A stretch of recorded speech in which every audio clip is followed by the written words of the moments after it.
The purpose of documenting these ideas as I process through them is twofold.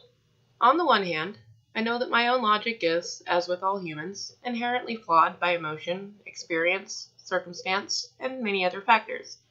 As such, I want to share my thoughts with others so that shared experience and opinion can help with thoughts or ideas I might not have otherwise realized on my own.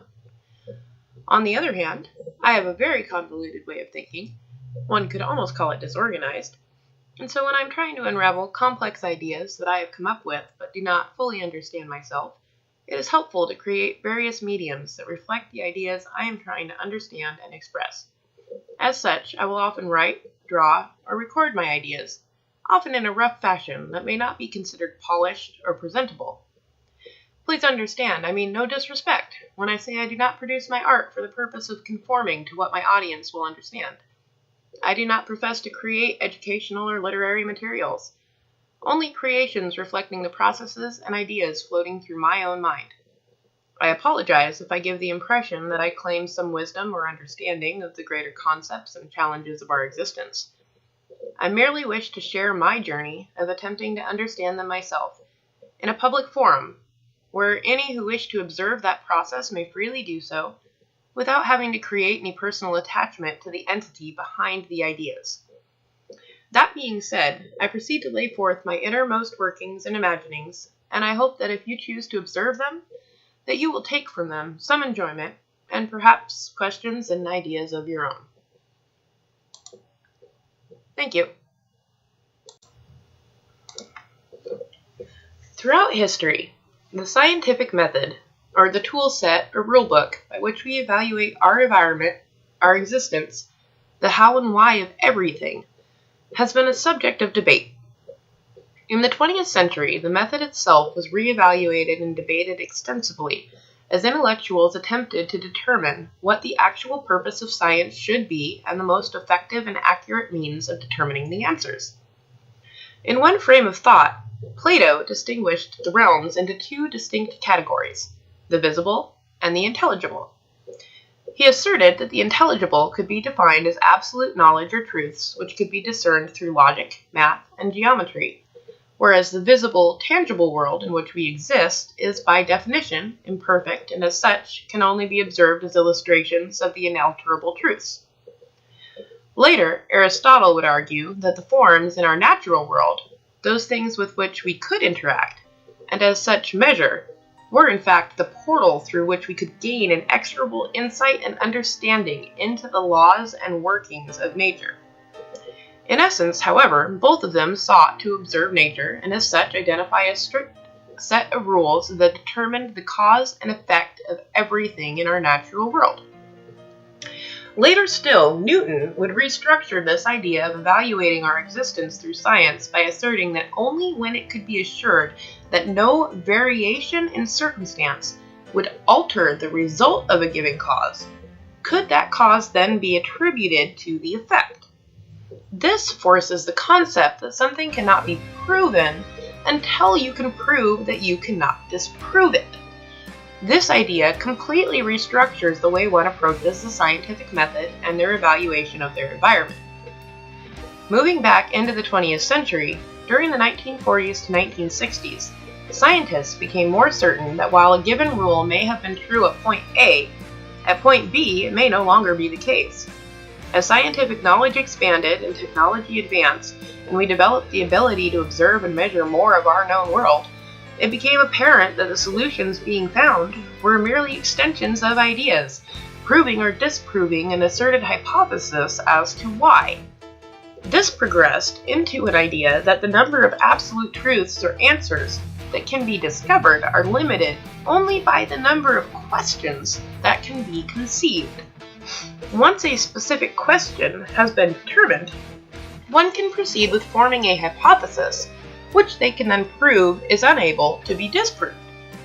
As such, the scientific method, at its heart, is defined by identifying the question that one truly seeks to answer.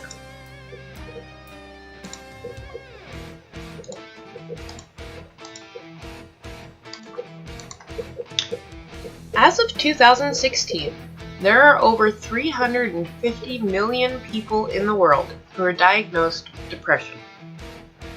Over 800,000 people commit suicide every year, and it is the leading cause of death for people between the ages of 15 to 29.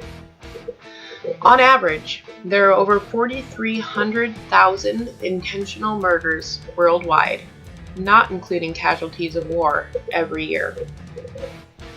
Most civilized countries are averaging divorce rates of around 50%.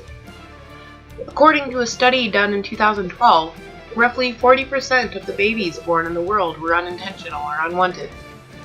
It is estimated that roughly 200 million people worldwide use, abuse, or are addicted to illegal drugs. Of those users, nearly 200,000 of them will die from their addictions every year, and only 1 in 5 will receive any kind of treatment. There are 7.3 billion people in the world, and over 10% of them are starving.